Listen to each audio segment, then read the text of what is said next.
नमस्कार द्राक्ष बागायतदार बंधूंनो, मी घनश्याम हेमाडे आनंद ॲग्रो केअरचा संचालक आहे। शेतकरी बंधूंनो, आज आनंद ॲग्रो केअर वेगवेगळ्या माध्यमातून आपल्या शेतकरी बंधूंना मार्गदर्शन करत आहे। आज आनंद ॲग्रो केअरची टीम वेगवेगळ्या गावांमध्ये जाऊन किंवा मार्केटचे असे जे गावं असतील त्या ठिकाणी जाऊन टीम शेतकरी बंधूंना मार्गदर्शन करीत आहे।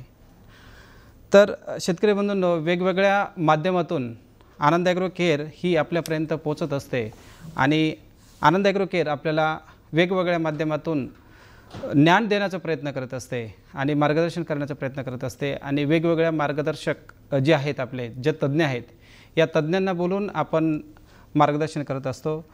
तर मला सांगायला एक आनंद वाटेल की आजचे जे मार्गदर्शक आहेत ते आपले सगळ्यांचे लाडके असे व्यक्तिमत्व अन्नूदादा मोरे। आता अन्नूदादा मोरे हे अतिशय यंग पण कमी वयात जास्त अनुभव आलेले शेतकरी आहेत आणि ते एक शेतकरी पुत्र व महत्त्वाचं म्हणजे ते एज्युकेटेड आहेत आणि गेल्या 20 वर्षापासून ते शेतीमध्ये अगदी शास्त्रीय पद्धतीने, ज्याला आपण शेती म्हणतो, त्या शास्त्राला आधार देऊन असे ते तांत्रिक शेती करत आहेत आणि आपल्या परिसरातील सर्व शेतकरी बंधूंना ते मार्गदर्शन करीत आहेत आणि त्यांची जी मार्गदर्शन करण्याची पद्धत आहे ती पद्धत अगदी साध्या आणि सोप्या भाषेत ते आपल्या शेतकरी बंधूंना मार्गदर्शन करून देत असतात। त्यांची फ्राटेली फ्रूट्स फार्मर्स प्रोड्युसर कंपनी आहे, त्या माध्यमातून ते आपले द्राक्ष निर्यात करतात आणि विविध म्हणजे आता ते दादा मला बोलले की आम्ही रेजिन्सच्या चॉकलेटसुद्धा बनवलेले आहेत आणि अतिशय अप्रतिम चॉकलेट्स त्याने बनवलेले आहेत। भरपूर लोकांना त्या खायला पण दिल्या, त्या खूप टेस्टी आहेत। आणि सगळ्यात महत्त्वाचं, मी मागेसुद्धा एक फेब्रुवारीमध्ये एक वेबिनार घेतलं होतं आणि त्या वेबिनारच्या माध्यमातून मी म्हटलो की द्राक्ष असं पीक आहे की त्याच्या सर्व अंगाने ते फायदेशीर आहे, म्हणजे शारीरिकदृष्ट्या असेल किंवा जाम, जेली, जे वेगवेगळे बाय प्रॉडक्ट्स जर आपण बनवले तर नक्कीच द्राक्षाचं जे काही मार्केट आहे हे मार्केट वाढू शकतं, डिमांड वाढू शकतं आणि द्राक्षाला एक चांगला दर्जा किंवा एक चांगली इमेज जर आपल्याला तयार करायची असेल तर द्राक्षाचे विविध बाय प्रॉडक्ट्स बनवणे गरजेचं आहे। तसं दादांनी सुद्धा रेजिनच्या चॉकलेट बनवण्याचे बाय प्रॉडक्ट्स असं विविध प्रयोग ते करीत असतात आणि दादांचं जे काही आहे हे अगदी ज्ञान जे आहे हे प्रॅक्टिकली ज्ञान आहे। म्हणजे बाकीचं जे आपण अभ्यासपूर्वक जे असतात, जे आपण म्हणतो थेरॉटिकल आणि प्रॅक्टिकल, तर त्यांचं हे प्रॅक्टिकल नॉलेज आहे आणि ते प्रॅक्टिकल नॉलेज एक आपले शेतकरी पुत्र आपल्याला देणार आहेत।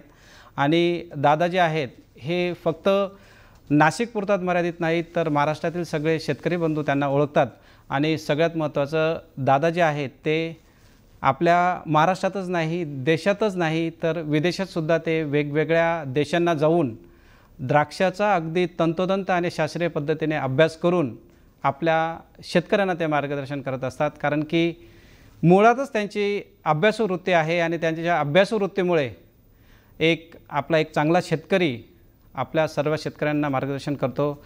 अशा अन्नूदादा मोरेंचं मी आनंद ॲग्रो केअरच्या वतीने स्वागत करतो।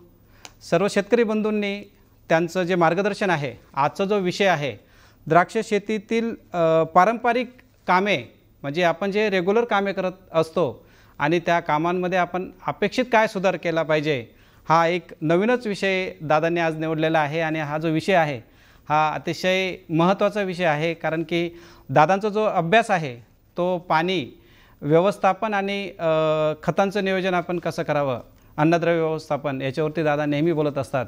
पण दादांनी आज एक आगळा वेगळा विषय आज आपल्या सीझनला अनुसरून तो घेतलेला आहे आणि त्या विषयावरती खूप चांगलं मार्गदर्शन करणार आहेत। जरी काही शेतकरी बंधूंनी आपल्या फ्रेंड सर्कलमध्ये यूट्यूबची लिंक पाठवलेली नसेल, आपण लाईक केलेलं नसेल, तर आपण जरूर लाईक करा। आपल्या फार्मर्स ग्रुप जेवढे असतील त्या ग्रुप्समध्ये ही लिंक शेअर करा, कारण आज दादांचं जे मार्गदर्शन आहे ते अतिशय अनमोल असणार आहे। म्हणून मी सर्वांना विनंती करतो की आपण मार्गदर्शनाचा पुरेपूर लाभ घ्यावा आणि अगदी कमीत कमी वेळेमध्ये दादा आपल्याला मार्गदर्शन करणार आहेत। तर मी दादांचं स्वागत करतो। धन्यवाद। आज आपण सर्व फेसबुक लाईव्हच्या निमित्ताने सगळे मी जे काही विषयावरती बोलणार आहे यासाठी आपण जे आपल्या मोबाईल समोर उपस्थित आहात अशा सगळ्या शेतकऱ्यांना नमस्कार करतो. खरं तर आज आनंद ॲग्रो केअर या कंपनीच्या या ऑफिसला येऊन मला विशेष आनंद होतो आहे. ही तिसरी वेळ आहे इथे येण्याची. द्राक्ष पंढरीच्या वार्षिक कार्यक्रमाच्या निमित्तानं 2 वेळा इथे येऊन आपल्याशी संवाद साधता आला. आज म्हणजे खूप दिवसाचं आनंद ॲग्रो केअरचे जे डायरेक्टर आहे हेमाडे सर, घनश्याम हेमाडे सरांशी माझं बोलणं होत होतं. सर म्हणे दादा एकदा या, आपण काहीतरी चर्चा करूया आणि कदाचित त्याचा शेतकऱ्यांना फायदा होऊ शकतो.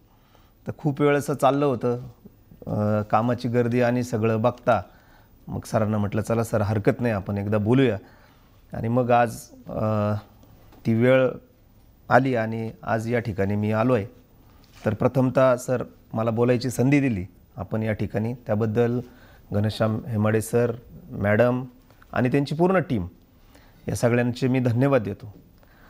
खरं तर खूप गर्दीचा सीझन आहे, प्रत्येकामागे भरपूर आता सध्या काम आहे आणि ह्या सगळ्या याच्यातनं आपण कुठेतरी चर्चा करत राहिलं पाहिजे. द्राक्ष शेती हा विषय असा आहे की हा नित्य शिकण्याचा विषय आणि नित्य बदल इथे अपेक्षित असतात आणि जो कोणी अशा पद्धतीचे बदल करण्याचा प्रयत्न करतो तर तो अधिकाधिक यशस्वी होतो असं माझं मत आहे. जो बदल करेल तो यशस्वीतेकडे एक पाऊल लवकर टाकेल असं माझं नेहमी मत असतं. तर त्याच अनुषंगाने अर्ली सीझनमध्ये झालेले काही अडचणी कदाचित फुटव्याच्या संदर्भात असतील, बंचेसच्या संदर्भात असतील, घडजिरण्याच्या संदर्भात असतील, अशा सगळ्या थोड्या गडबडीतनं सावरत पाऊस संपला आणि आता जरा परिस्थिती बरी दिसायला लागली. अशा सध्या फेजमध्ये सगळीच द्राक्ष इंडस्ट्री आहे. तर दरवेळी मी नेहमी पाणी नियोजन, खत नियोजन आणि त्या संदर्भात चर्चा करत असतो. म्हटलं आज थोडासा वेगळा काहीतरी बोलण्याचा प्रयत्न करावा. अपेक्षा आहे की जे काही मी बोलण्याचा प्रयत्न करतो आहे तो आपल्यापर्यंत पोहोचेल आणि जे सांगायचं आहे मला कदाचित त्याच्यावरती आपण विचार करूया. कदाचित यात मी जे सांगणार आहे त्यातले बरेचसे विषय तुम्हाला सगळ्यांना माहिती पण असतील, म्हणजे त्यात मी नाविन्यपूर्ण काही सांगतो आहे असंही नसेल कदाचित, परंतु त्याची उजळणी व्हावी, रिव्हिजन व्हावी हा त्याच्यामागचा उद्देश आहे. तर मला वाटतं खरड छाटणी जो आहे ना हा खऱ्या अर्थाने बेस असतो हंगामाचा. आणि अनेकदा चर्चा होते की नाही बाबा पाऊस आहे, वातावरण खराब आहे, खूप जास्त पाऊस पडतो आहे स्प्राउटिंगच्या काळात आणि मग तुम्ही खरडला किती काम केलेलं असू द्या त्याने काय फरक पडतो, मग त्याचे विपरीत परिणाम होतात. नक्कीच मान्य आहे मला विपरीत परिणाम होतात, परंतु जोपर्यंत तुमच्याकडे सशक्त झाड नाही तोपर्यंत तुमचे जे नुकसान आहे ते खूप जास्त ठिकाणी किंवा जास्त होण्याची शक्यता असते. आणि तुमच्याकडे सशक्त झाड असेल, तुम्ही व्यवस्थित प्लॅनिंगमध्ये असाल खरडपासून, तर कितीही वाईट परिस्थिती आली ऑक्टोबर छाटणीच्या वेळेस किंवा ह्या हंगामाच्या वेळेस, गुढी हंगामाच्या वेळेस, तर तितकं आर्थिक नुकसान तुमचं होत नाही. हे मात्र अतिशय सत्य आहे. कोणी त्याच्यात नाकारा स्वीकारा हा ज्याचा त्याचा प्रश्न आहे, पण शेवटी सत्य आहे ते सत्य स्वीकारावंच लागणार आहे आपल्याला. तर थोडासा खरडीचा आधार घेत मी आपल्या या ज्या सेशनला सुरुवात करणार आहे. तर सगळ्यात मुख्य मुद्दा असतो तो म्हणजे काडीची सिलेक्शन, म्हणजे केन सिलेक्शन म्हणूया आपण त्याला. तर हा केन सिलेक्शन जो भाग आहे तो अजूनही प्रचंड मिस होतो आहे आपल्याकडे असं माझं मत आहे. खरड छाटणीच्या काळात अनेक जणांचं वेगवेगळे मतप्रवाह आहे. कोणी म्हणतं जास्त काड्या ठेवल्या का जास्त माल येतो, कोण म्हणतं नाही ते थोडंसं कमी पाहिजे, कोण म्हणतं पण का 40 ठेवाव्या म्हणून जास्त माल येतो, 30 ठेवाव्या म्हणून जास्त माल येतो की 26 ठेवाव्या म्हणून जास्त माल येतो, हे जे काय कोण म्हणतंय मग तिथे मी पण असेल, त्याला सांगता येत नाही का 40ला जास्त माल येतो, का 28ला जास्त माल येतो, किंवा का कमी असला तर कमी माल येतो, जास्त असतं जास्त माल येतो. तर याच्यामध्ये त्याला काही शास्त्राचा आधार आहे का बुवा, काय कशा अर्थाने ते कमी किंवा जास्त होतं, की उगाच वाटलं म्हणून काहीतरी बोलतोय आपण, असं तर होत नाही ना. तर ही जी धारणा आहे ही मुळातच चुकीची आहे. काडी जास्त ठेवली म्हणजे जास्त माल मिळतो ही अंधश्रद्धा आहे. ह्या अंधश्रद्धेतनं जोपर्यंत तुम्ही बाहेर येत नाही तोपर्यंत ऑक्टोबरचे प्रॉब्लेम्स आपले कमी होणार नाही. हे सगळ्यात महत्त्वाचं आहे. आपण जर काडी कमी ठेवली किंवा काडी जास्त ठेवली तर त्याचा सरळ परिणाम तुमच्या पाणी नियोजनावरती होतो आणि त्या आधाराने त्याचे चांगले किंवा वाईट परिणाम दिसतात. तर आपल्याला जर योग्य पाणी नियोजन माहिती असेल तर त्या बागेमध्ये तुम्ही काडी संख्या कमी जरी ठेवली तरी तिथे कुठेही माल कमी लागण्याची शक्यता नसते. तर त्याच्यामुळे खरड छाटणीला जर तुम्ही प्रॉपर केन सिलेक्शन केलं तर निश्चितच स्ट्रॉंग घडांची संख्या खूप जास्त वाढते. आम्ही यावर्षी 2 बागा ह्या मेन केनवर ठेवलेल्या आहे आणि व्यवस्थित प्लॅनिंग करून त्या मेन केनवर ठेवलेलं आहे.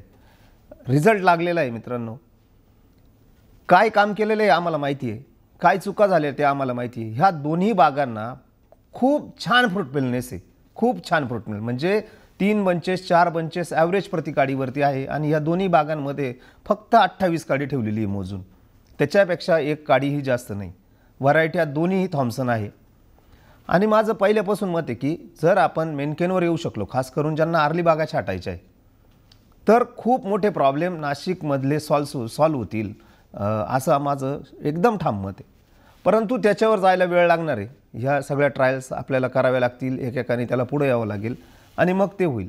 आता मेनकेन ठेवली म्हणजे काम झालं असं नाही. त्यालाही काही व्यवस्थित स्ट्रेस देता आला का, फर्टिगेशन करता आलं का, ह्याही सगळ्या गोष्टी आपल्याला बघावं लागणार आहे. तर त्याच्यामुळे काडी नियोजन करणं खरडपासून ते ऑक्टोबर छाटणी झाल्यावर सुद्धा तुम्हाला डोळांची संख्या नियंत्रित करणं आणि नियमित करणं हे खूप जास्त गरजेचं आहे जर तुम्हाला स्प्राउटिंग स्ट्रॉंग हवी असेल तर. ह्या वर्षीचे जे मुख्य प्रॉब्लेम झाले आर्लीमधले ते सगळे स्प्राउटिंगच्या संदर्भात झाले, डॉर्मेक्स ॲप्लिकेशनच्या संदर्भात झाली. पाऊस होता, ठीक आहे, मला मान्य आहे पाऊस होता, पण एकाच बागेमध्ये एका झाडावरती 70 गड येत आहे आणि त्याच बागेमध्ये एका झाडावरती 25 पण गड येत नाही. मग ते एका झाडावर पाऊस पडला नाही का, त्याला का जास्त गड आले, तिथे का स्प्राउटिंग छान झाली, तिथे का आपल्याला जास्त माल मिळाला, याचा कोणीतरी विचार करणार आहे की नाही. की उगाच आपलं काहीतरी माल कमी आला, पाऊस असला, पावसाच्या ठिकाणी तुम्हाला त्रास देणार याच्याबद्दल शंका नाही, पण ह्या सगळ्या गोष्टींचा पण विचार करणं गरजेचं आहे. आणि मग तुम्हाला खरड छाटणीचे जे काही नियोजन आहे ते जर तुम्ही व्यवस्थित केलं तर ऑक्टोबर छाटणीला अडचण कमी होणार आहे. आता याच्यात सगळ्यात मुख्य अडचण असते ते म्हणजे काडीची पक्वता. काडीची पक्वता ही सपके नसेल तर 120 दिवसात 95% तुमची काडी पक्व झाली पाहिजे, लाल झाली पाहिजे शेंड्यापर्यंत. आणि मेनकेन असेल तर 100च दिवसात लाल झाली पाहिजे. मग असं नाही की अख्खा पानकळा तुम्ही काडी पक्व होण्याचं वाट बघताय. ती काडी पक्व होत असेल याचा अर्थ तुम्ही झाडाला दमवताय. 100% काडी जेव्हा पक्व होते त्या वेळेस झाड काम करायचं बंद करून टाकतं, म्हणजे ते डॉर्मन्सी फेजमध्ये जातं. आणि मग तुमची काडी जर छाटणीपर्यंत पक्वच होत नसेल याचा अर्थ तुम्ही तुमच्या झाडाला आराम करायला चान्सच देत नाही आहे. तुमचं झाड कंटिन्यू वर्किंगमध्ये असतंय.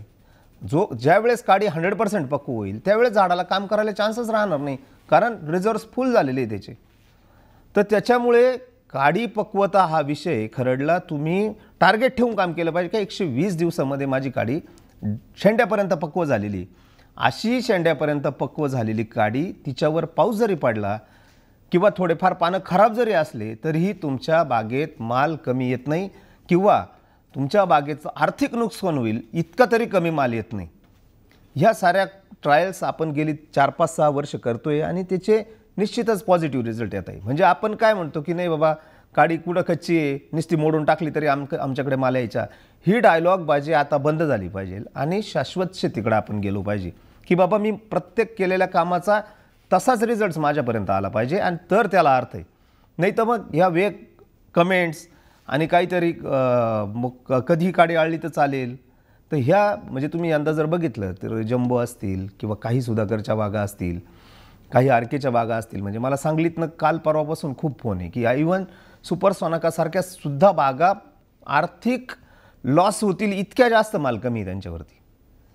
तर त्याच्यामुळे ह्या सगळ्या गोष्टी म्हणजे ती काही लो फर्टाईल व्हरायटी नाही, तिची फर्टिलिटी चांगली आहे तरीही तिला माल कमी आहे. तर मग ह्या गोष्टींचा पण तुम्ही विचार केला पाहिजे. दुसरी एक विषय असतो इथरेलचा वापर. हा इथरेलचा वापर इतका अंधाधुंदी आहे, इतका अशास्त्रीय आहे की काही कळायलाच मार्ग नाही आणि कोणी त्याच्यावरती व्यवस्थित बोलत पण नाही. इथ्रेल बॉबी 3च ml वापरील, त्याच्यात पोटॅशियम बायकार्बोनेट टाकेल का, त्याच्यात 05234 टाकेल का, त्यात फॉस्फरिक ॲसिड टाकेल, याच्यावरून पब्लिक एकमेकात जुंपते. अरे तसा विषयच नाही तो, तुम्हाला याचा अर्थ माहितीच नाही विषय. तर इथ्रेलचा वापर जो आहे तो जर तुमची काडी एकदम पक्व असेल तर तुम्ही 10 दिवस आधी केला तरी पुरेसा आहे. तुमची काडी 70%च पक्व आहे फक्त, तर तो तुम्ही 16, 17, 18 दिवस आधी केला पाहिजे. आणि तुमची काडीची पक्वता त्याच्यापेक्षा कमी असेल तर तुम्ही कदाचित 1 महिनाभर आधी केला पाहिजे.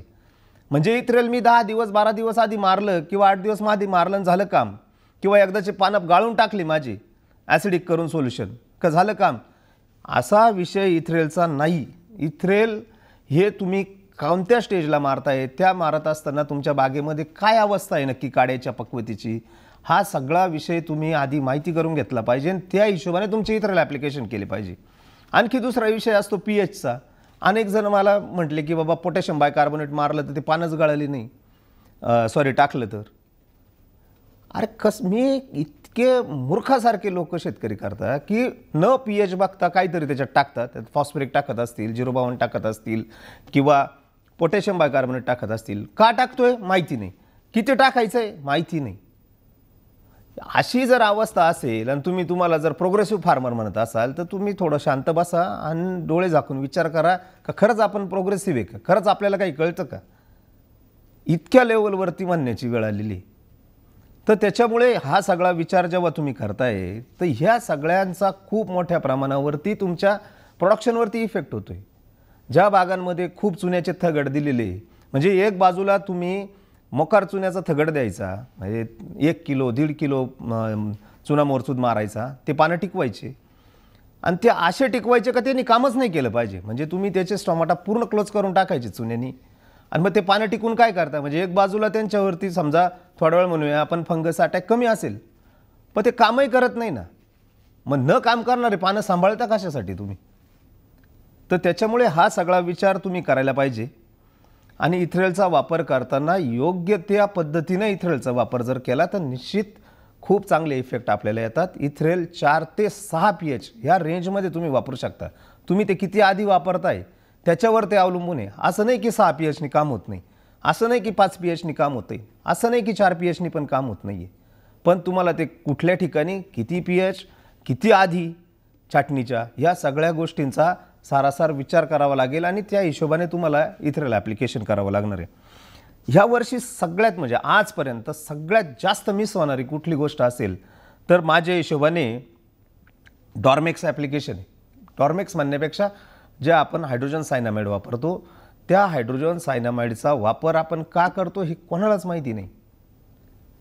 हायड्रोजन सायनामाइड आणि इथ्रेल ह्या दोन्ही गोष्टी आपण झाडाला कृत्रिम स्वरूपामध्ये सुप्तावस्थेत नेण्यासाठी करत असतो. जितकं झाड जास्त सुप्तावस्थेत जाईल तितकं त्याचं स्प्राउटिंग स्ट्रॉंग असेल, तितकं त्याच्यात घडांचा आकार चांगला असेल, तितका घडाचा बांधा सुदृढ असणार आहे. तर त्याच्यामुळे ह्या दोन्ही गोष्टी आपण झाडाला सुप्तावस्थेकडे घेऊन जाण्यासाठी करत असतो. आणि मग जर तुम्ही झाडातल्या 30% डोळांना वेगळी तीव्रता गेली, पुढच्या 30% डोळांना वेगळी तीव्रता गेली, त्याच्या पुढच्या 30% डोळांना वेगळी तीव्रता गेली, तर ह्या सगळ्यांमुळे त्या ज्या डॉर्मेक्सचे इफेक्ट आहे, त्या ज्या हायड्रोजन सायनामाइडचे इफेक्ट आहे, ते व्यवस्थित त्या झाडाला मिळणार नाही आणि अर्थातच आणीवन फुटवा होईल. त्याच्यामुळे कोण त्याच्यात गेरू वापरतंय, कोण कलर वापरतंय, कोण स्प्रे देतंय, हरकत नाही. ॲप्लिकेशन तुम्ही कसं करताय तो आणखी संशोधनाचा आणि चर्चेचा वेगळा विषय. पण तुम्ही त्याच्यामध्ये प्रत्येक डोळाला एक समान तीव्रतेचं औषध लागेल अशा हिशोबाचं जर प्लॅनिंग नाही केलं, तुमच्याकडे असमान फुटवा होणार म्हणजे होणार. डॉर्मेक्स ॲप्लिकेशन चांगलं जर नसेल तर निश्चितच तुमचा फुटवा जो आहे तो चांगला होणार नाही, शिवाय पिवळा होईल. दुसरा आणखी विषय की डॉर्मेक्स काडीची जाडी गृहीत धरून बदललं जातं तीव्रता त्याची. मला तर कधीच कळालं नाही का असं का जा काडी समजा 6 mm ची काडी आहे तर तिला वेगळं तीव्रतेचं वापरा, 8-9 mm 10 mm पर्यंतची काडी आहे तर तिला वेगळं तीव्रतेचं वापरा, 12 mm दरम्यानची काडी आहे तिला वेगळं तीव्रतेचं वापरा, समजा 10-11 mm. काय संबंध नेमकी का तीव्रता बदलायची, ही कशासाठी हायड्रोजन सायनामाइडची तीव्रता बदलायची. अशा पद्धतीनं तीव्रता बदलण्याचं काही कारण नाही. तुम्ही जर मॅन्युअली पेस्ट करत असाल तर 100 लिटरला 4 लिटर हे स्टँडर्ड असलं पाहिजे तुमचं. 4%च्या खाली तीव्रता नेण्याची तुम्हाला अजिबातही गरज नाही, काडी किती पण जाड असू द्या, जर तुम्ही माणसं लावून पेस्ट करणार असाल तर.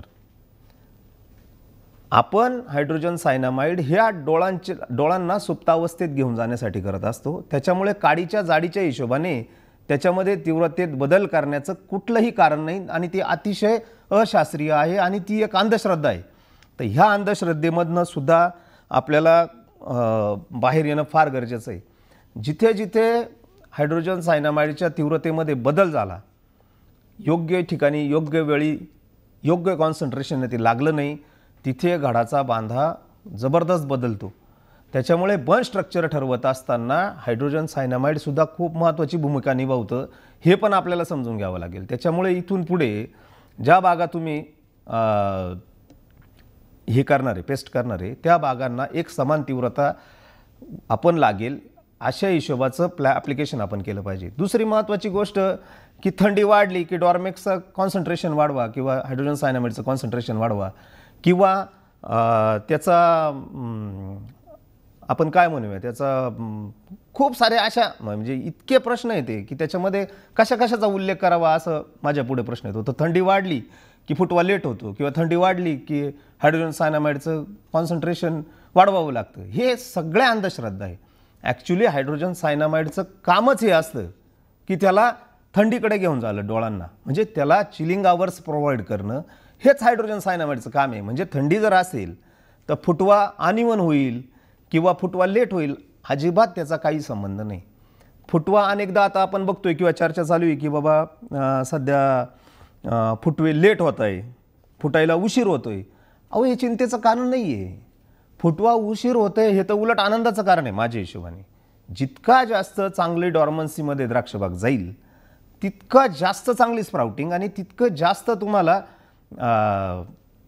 चांगले बंचेस मिळण्याची शक्यता वाढते तिथे. आणि ज्या बागेला फुटायला उशीर लागतो याचा अर्थ ती बाग हेल्दी आहे म्हणून तिला फुटायला उशीर लागतोय. ती बाग जास्त डॉर्मंट आहे म्हणून तिला फुटायला उशीर लागतोय.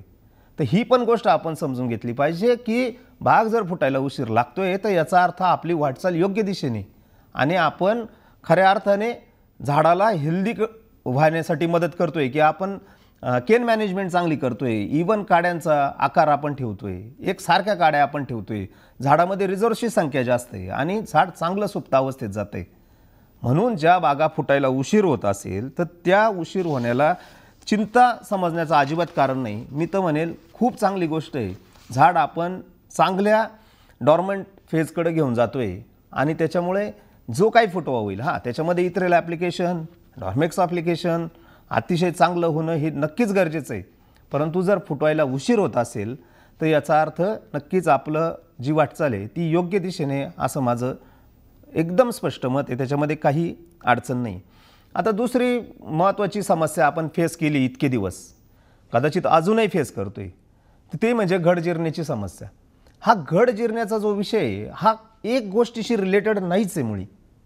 पाऊस आहे म्हणून घड जिरताय, त्याच्यानंतर सॅच्युरेशन आहे म्हणून घड जिरताय किंवा माझी काय इनिशिएशन डिफरन्शिएशनच चांगलं झालं नाही म्हणून घड जिरताय, असं अजिबात नाही. घड जिरण्याची समस्या ही एका गोष्टीशी रिलेटेडच नाही आहे. घड जिरण्याची समस्या खूप जास्त गोष्टींशी रिलेटेड. म्हणजे खरडला माझी खरड कशी झाली, इनिशिएशन काळात न्यूट्रिशन बॅलन्स कसा होता, तिथे अमोनिकल टॉक्सिक होता का, सोडियम टॉक्सिक होता का, त्याच्यानंतर माझ्या बागेमध्ये रूट कॉइलिंगचा इश्यू आहे का काही, माझ्या बागेमध्ये ज्या गाठींचा विषय आहे का काही, ज्या ज्या झाडांवरती गाठी आहे, ज्या ज्या झाडांवरती रूट कॉइलिंग आहे, अशा झाडांवरती घड 100% जिरणार. ते तुम्ही वाचू शकत नाही. जसं मी तुम्हाला सांगतो की जसं 2005 पासून आपण 5 किलो उंडी लावायला लागलो तसं रूट कॉइलिंग हा खूप मोठ्या प्रमाणात आपल्याकडे वाढत गेला आणि ह्या रूट कॉइलिंगमुळे मोठ्या प्रमाणावरती सॅफ्लोवरती इफेक्ट होतो आणि त्याचा परिणाम म्हणून खरडला फुटवे कमी होतात, झाड टॉक्सिसिटीकडे जातं अमोनिकलच्या आणि सोडियमच्या आणि त्याचा परिणाम म्हणून इनिशिएशन डिफरन्शिएशनवर वाईट होतो. तर त्याच्यामुळं तो फक्त तुम्ही ऑक्टोबरची बाग मी आधी छाटली नंतर छाटली एवढा विचार करून नाही चालत. ठीक आहे, वातावरण खराब सापडलं तिथे अडचण येणार यात शंका नाही, पण तुमचं सगळंच ओके असेल तर वाईट वातावरणामध्ये सुद्धाही चांगले घड मिळतात, चांगल्या बागा फुटतात आणि योग्य तो काउंट आपल्याला मिळतो. तर याच्यामध्ये दोन प्रकारे आपण घड जिरण्याकडे बघू शकतो. पहिली समस्या असते घड बाळीवर जाणे, ज्याला शास्त्रीय भाषेमध्ये फिलाज म्हणतात. या फिलाज होण्याची दोन मुख्य कारणं आहे. ते म्हणजे मुळांच्या कक्षेमध्ये योग्य तो ओलावा नसणे, म्हणजे थोडक्यात सॅच्युरेट असणे, तिथे ॲनारोबिक कंडिशन असणे, जेणेकरून ज्या फोर्सनी ज्याला आपण पेंटॉस सायकल ट्रिगर व्हायला पाहिजे, ज्या हिशोबाने कार्बोहायड्रेट्सचा फ्लो डोळ्यांकडे जायला पाहिजे तो जात नाही आणि त्याचा परिणाम म्हणून मोठ्या प्रमाणावरती घडबाळीवर जातात. आणि दुसरं त्याला महत्त्वाचं कारण असतं की झाडामध्ये संचित नत्राचं प्रमाण खूप जास्त असणे, थोडक्यात नायट्रेट नायट्रोजन, दुसरी गोष्ट अमोनिकल नायट्रोजन. आणि तिसरं सगळ्यात महत्त्वाचं कारण असतं ते म्हणजे बागेचा फुटवा चांगला न होणं. बागेचा फुटवा जर चांगला नाही झाला तर तुमचा जो स्टोअर नायट्रोजन आहे तो प्रॉपरली सगळ्या शूटमध्ये डिस्ट्रीब्यूट होत नाही आणि मग तो काही विशिष्ट शूटमध्ये जास्त कॉन्सन्ट्रेट होतो आणि त्याचा परिणाम म्हणून तो तुमच्या घडाला बाळीकडे घेऊन जातो. तर त्याच्यामुळे चांगला फुटवा होणं हे तुम्हाला फिलाज टाळण्यासाठी फार जास्त गरजेचं आहे. जितका फुटवा चांगला होईल तितकं घड बाळीवर जाण्याची समस्या कमी असणार आहे. तर त्याच्यामुळे इथून पुढे आपल्याला येणारी खरड आणि नेक्स्ट सीझनला ह्या गोष्टींवर सुद्धा खूप बारकाईनं लक्ष देणं गरजेचं आहे. दुसरा महत्त्वाचा घड जिरण्याचा जो प्रकार आपण बघतो त्याच्यामध्ये घड गोळी होणं किंवा घड सफेद होणं. घड शूटजवळच थांबतो आणि त्याची नंतर ग्रोथच होत नाही. हा विषयसुद्धा तुमच्या झाडाच्या रिझर्व्सवरतीच अवलंबून असतो. याला शास्त्रीय भाषेमध्ये लो कार्ब इफेक्ट म्हणतात.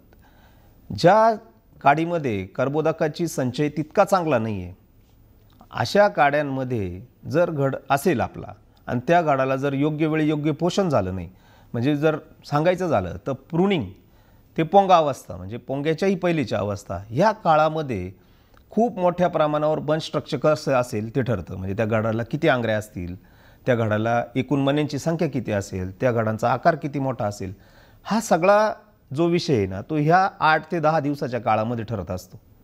तर त्याच्यामुळे हा जो काळ आहे हा काळ सांभाळणं आणि तिथे झाडाला कमीत कमी तकलीफ होणं हे खूप जास्त गरजेचं आहे. आणि इथे जर काही वातावरण खराब असेल किंवा इतर काही गोष्टी असतील तर किंवा हायड्रोजन सायनामाइडचं कॉन्सन्ट्रेशन सेम नसेल तर अशा ठिकाणी मोठ्या प्रमाणावरती घड गोळी होणं हे अपेक्षितच असतं.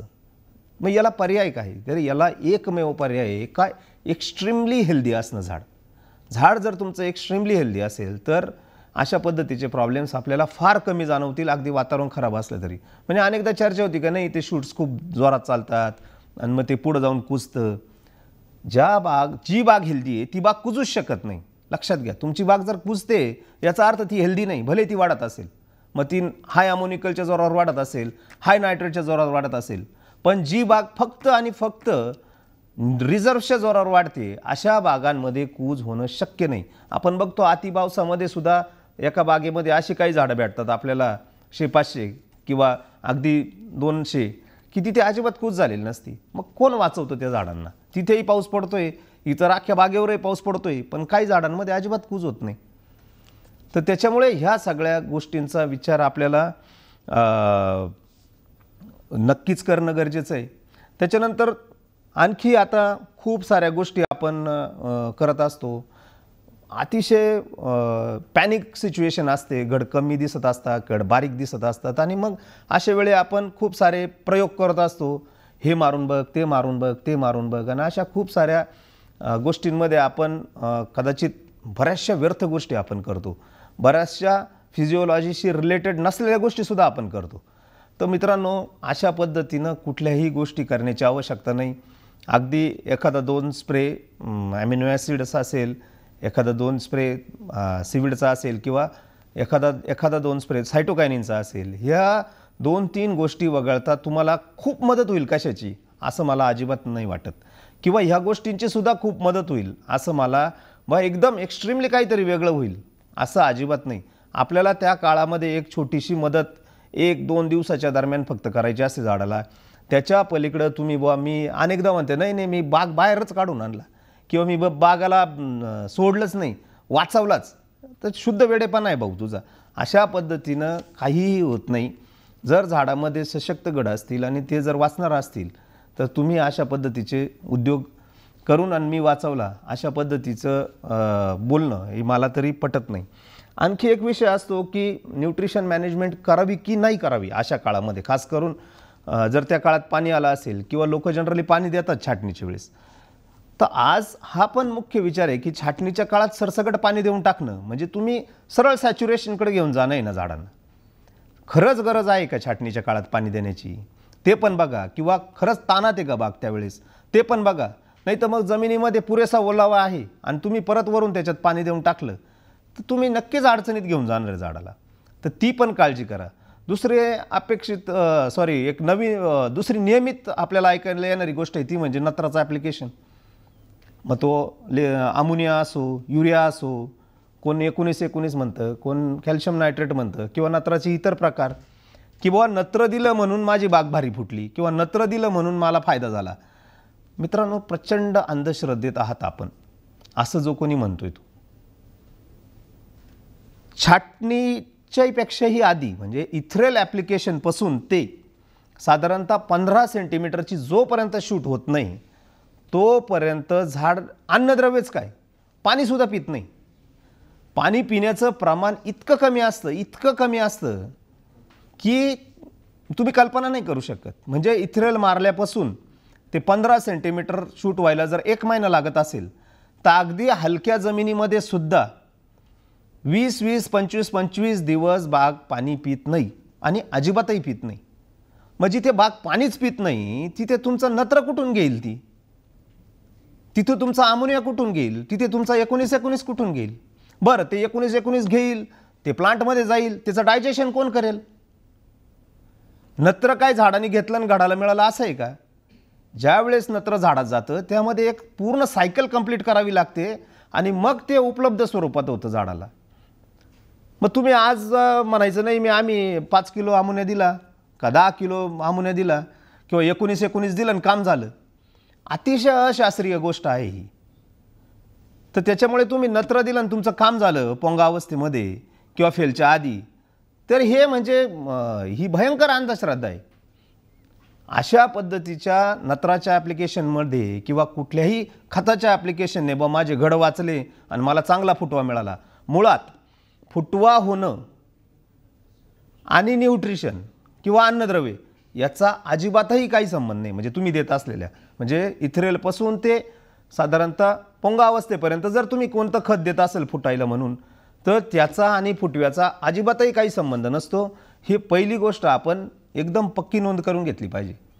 तर त्याच्यामुळे आजपासून मला अपेक्षा आहे की अशा पद्धतीची चर्चा आपण कधीच करणार नाही की इथ्रेल ॲप्लिकेशनपासून ते साधारणतः 15 सेंटीमीटर शूट लेंथपर्यंत झाड कधीच नत्र नाही, कोणतंच न्यूट्रिएंट घेत नाही.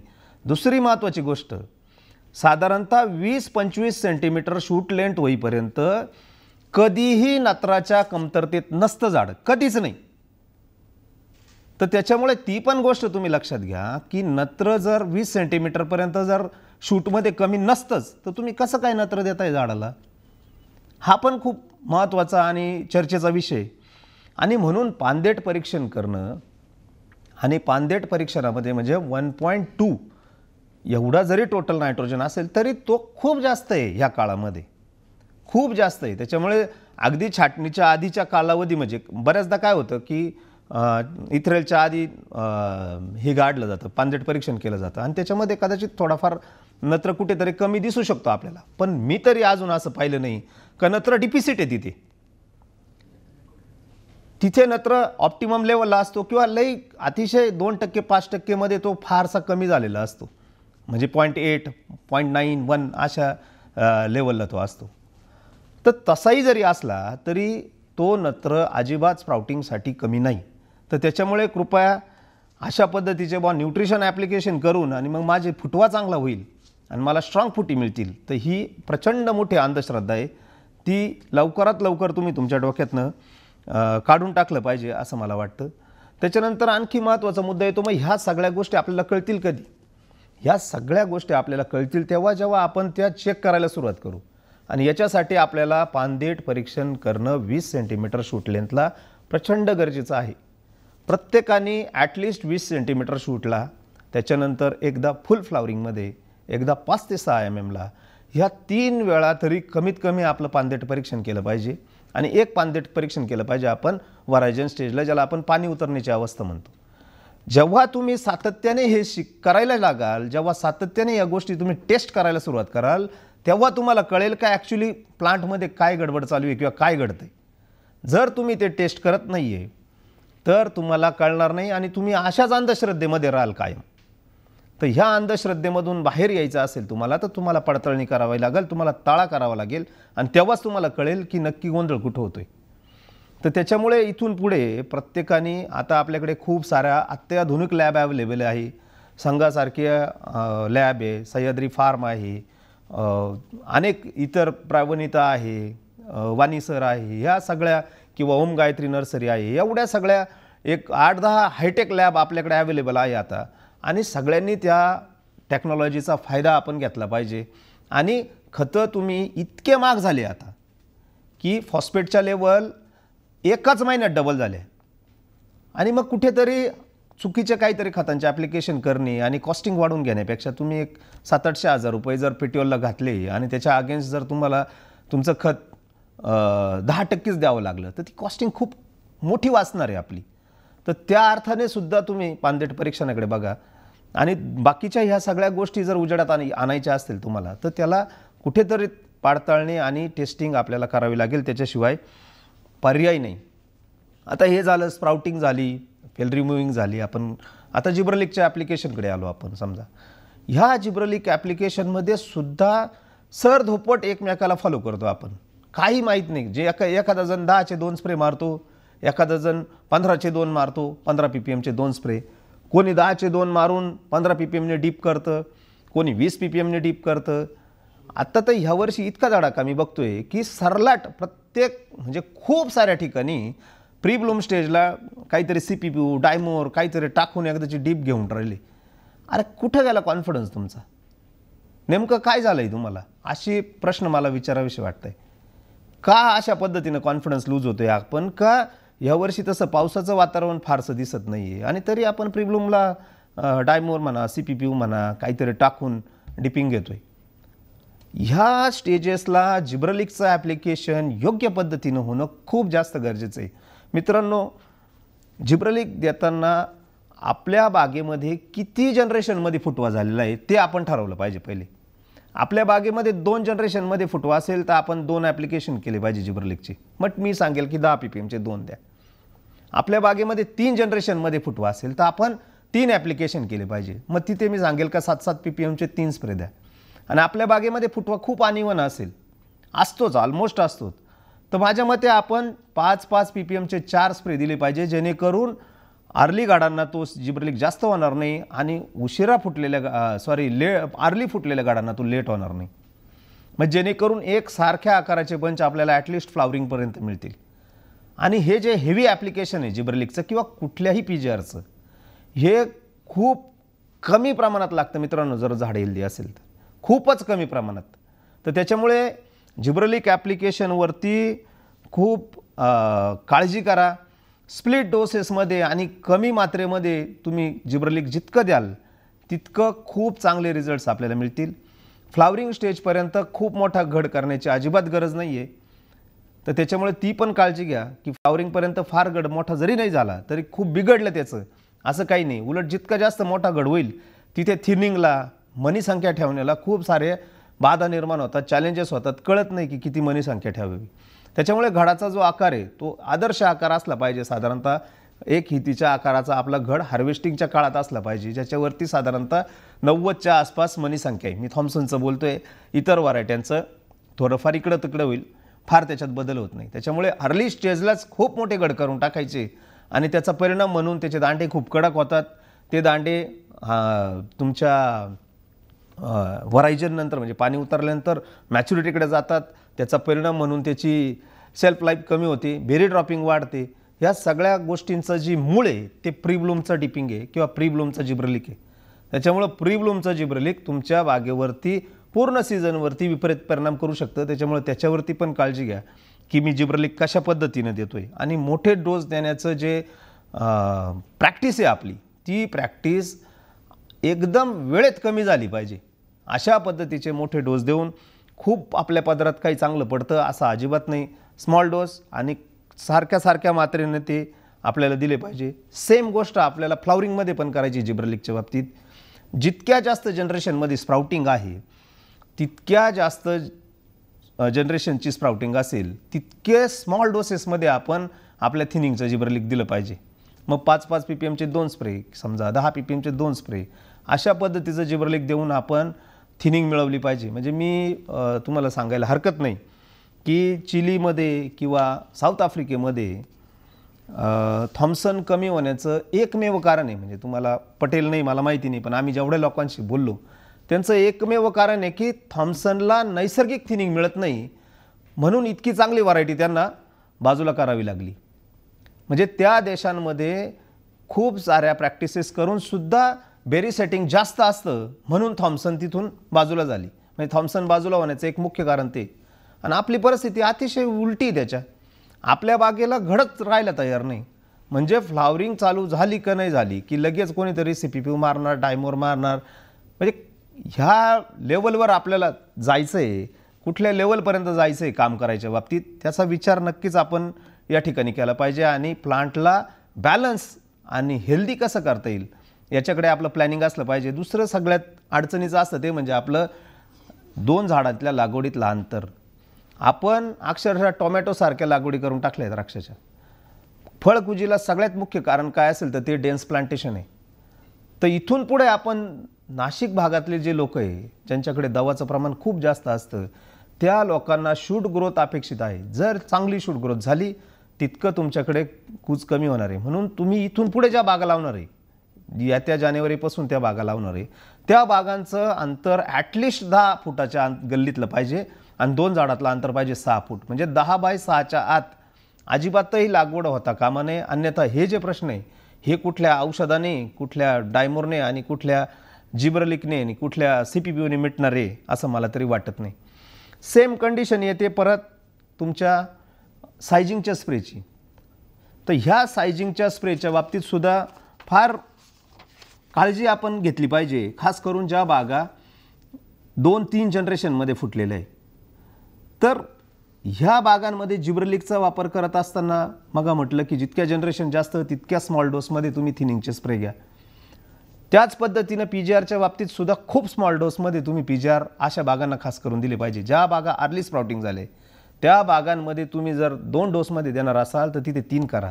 3 डोसमध्ये देणार असाल तर तिथे 4 करा. 4 डोसमध्ये देणार असेल तर तिथे 5 करा. अशा हिशोबाने स्प्लिट अतिशय स्मॉल डोसमध्ये तुम्ही जिब्रेलिक द्या जेणेकरून त्याचे दांडे खराब होणार नाही आणि अर्ली जे बंचेस आहे ते तुमचे टिकतील आणि जे लेट बंचेस आहे ते शॉकमध्ये जातील PGRच्या.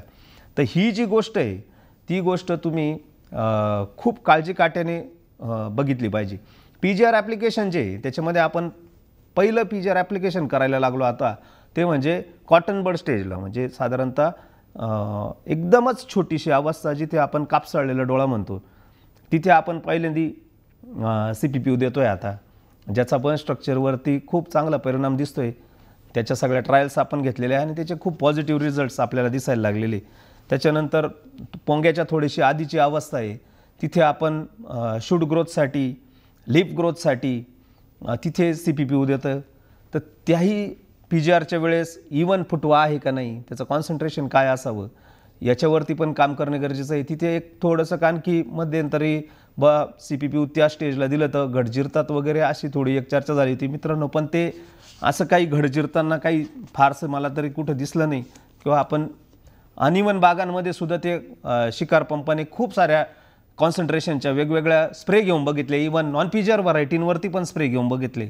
तर अशा पद्धतीने CPP दिलं म्हणून बाग जिरला किंवा बाळीवर गेला असं काही होताना विशेष दिसत नाही. पण योग्य स्टेजवर तुम्ही जर दिलं नाही तर योग्य परिणाम तिथं मिळत नाही. म्हणून स्टेज चुकवू नका आणि खूप अनिवन असेल तर ते वापरताना त्याची काळजी घेतली पाहिजे, एवढं मात्र खरं.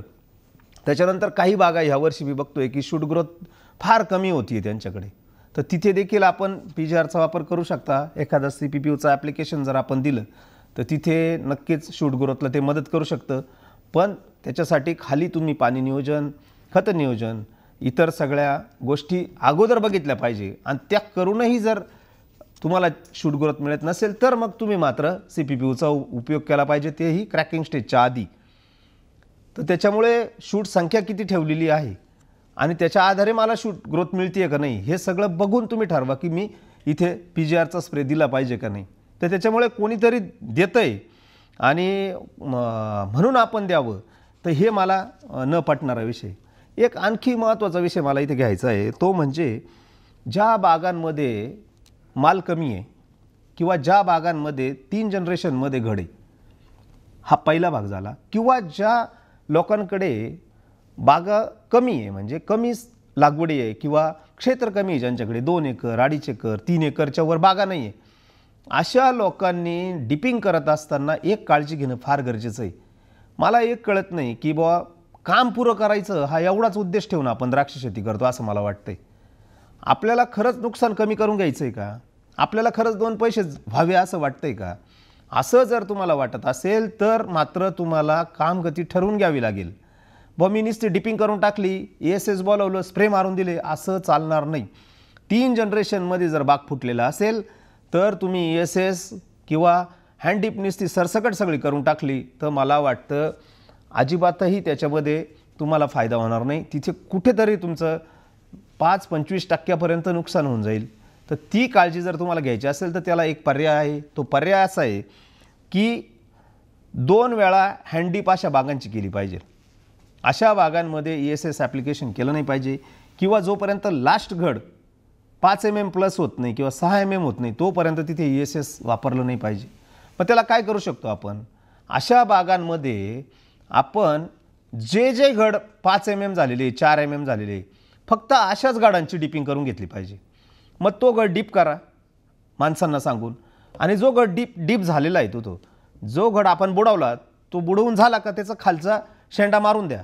म्हणजे तुम्हाला कळेल की हा गड ज्या गडाचा शेंडा मारला आहे त्याची डिपिंग झालेली. अशा पद्धतीनं फर्स्ट राऊंड तुम्ही करून घ्या की ज्या गाडांची डिपिंग झाली आहे तिचा शेंडा खोडून टाका, म्हणजे आपल्या लक्षात येईल की ह्या गाडाची डीप झालेली. आणि मग सेकंड जनरेशनवाले जे घड आहे ते ज्या वेळेस परत 4 mm प्लस होतील त्यावेळेस मग राहिलेले घड ज्याला शेंडे ठेवलेले आपण ते घड डीप करून घ्या. म्हणजे अशा पद्धतीनं 2 डीप अतिशय स्मॉल PGRची क्वांटिटी घेऊन आपण ते डीप केले पाहिजे. आता हे अनेकाला वाटेल बाबा हे काय सांगू राहिला, एवढं कुठं ताण करायचं असतं का? मित्रांनो, त्याचे जबरदस्त इफेक्ट येतात. कुठेही नुकसान होत नाही PGRचं उकड्याचं, आणि त्या बागा फायनल स्टेजला म्हणजे हार्वेस्टिंग स्टेजला अतिशय इव्हन असतात. मग तुम्हाला नुकसान टाळायचं असेल तर तुम्हाला अशा पद्धतीनं प्लॅनिंग करावं लागेल 2. आणि मग जेव्हा सगळ्या 7 mmच्या रेंजमध्ये येतील तेव्हा मग एखादा ESSचा स्प्रे टाकला तर मग हरकत नाही. कदाचित ह्या 2 डीपवर तुमचं काम होऊन जाईल किंवा होतंच. तर अशा पद्धतीचं प्लॅनिंग ज्या बागा खूप मागं पुढे फुटलेल्या आहे किंवा ज्या बागांमध्ये घडांची संख्या ही 30च्या आत आहे अशा बागांमध्ये हे काम प्रायोरिटीवरती करणं शेतकऱ्यांनी गरजेचं आहे. ते त्या हिशोबाने जर केलं तर तुमचं खूप मोठं नुकसान कमी होऊ शकतं. मित्रांनो, आज अलर्ट देतोय तुम्हाला, अजून हार्वेस्टिंगला 4 महिने बाकी आहे.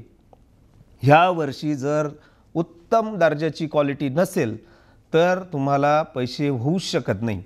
कोणी म्हणत असेल माल कमी आहे, बागा कमी आहे, तर ते अतिशय खोटं आहे. बागा कुठेही कमी नाही. दुसरी गोष्ट, एक्सपोर्टच्या हिशोबाने एक्सपोर्टर्सच्या काही अडचणी आहे यावर्षी.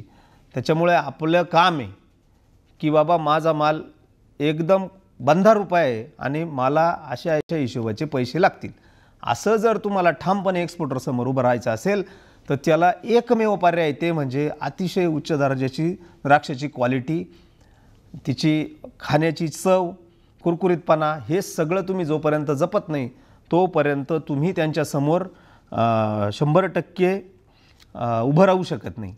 तर प्रॅक्टिसेस संदर्भात साधारणतः सायझिंगपर्यंतचा जो विषय आहे तो अशा पद्धतीनं आपण यावर्षी मॅनेज करू शकतो. खरडपासून ते अशा दरम्यान आपण हे काम केलं पाहिजे. त्याच्यानंतर पुन्हा जो माझा विषय आहे नेहमीचा ते पाणी नियोजनाच्या संदर्भात, मी फार बोलणार नाही त्याच्यावर आज, पण तरीही तो इतका जास्त महत्त्वाचा आहे की त्याच्यावरती आपण 5 मिनटं बोललंच पाहिजे. पाणी नियोजन करत असताना एक समान जो ओलावा आहे पूर्ण मुळांच्या कक्षेत, तो जेव्हा तुम्ही ड्रीप चालू कराल तेव्हा तुमच्या पूर्ण मुळ्या ह्या सेम ओलाव्याने ओल्या झाल्या पाहिजे. त्याच्यासाठी तुम्हाला प्लॅनिंग करणं फार गरजेचं आहे. तर त्याच्यामुळे तुमचं ड्रीप ज्या वेळेस चालू होईल त्यावेळेस ते बंद जेव्हा होईल त्यावेळेस तुमच्या 100% रूट्स ओल्या झाल्या पाहिजे. अशा हिशोबाचं प्लॅनिंग तुम्ही करा. ते प्लॅनिंग करणं फार गरजेचं आहे. आणि ते जर नाही केलं तर मग uneven berry size, uneven shoot growth, uneven sugar ह्या सगळ्या गोष्टींना तुम्हाला सामोरं जावं लागणार आहे. त्याच्यामध्ये अजिबातही शंका नाही.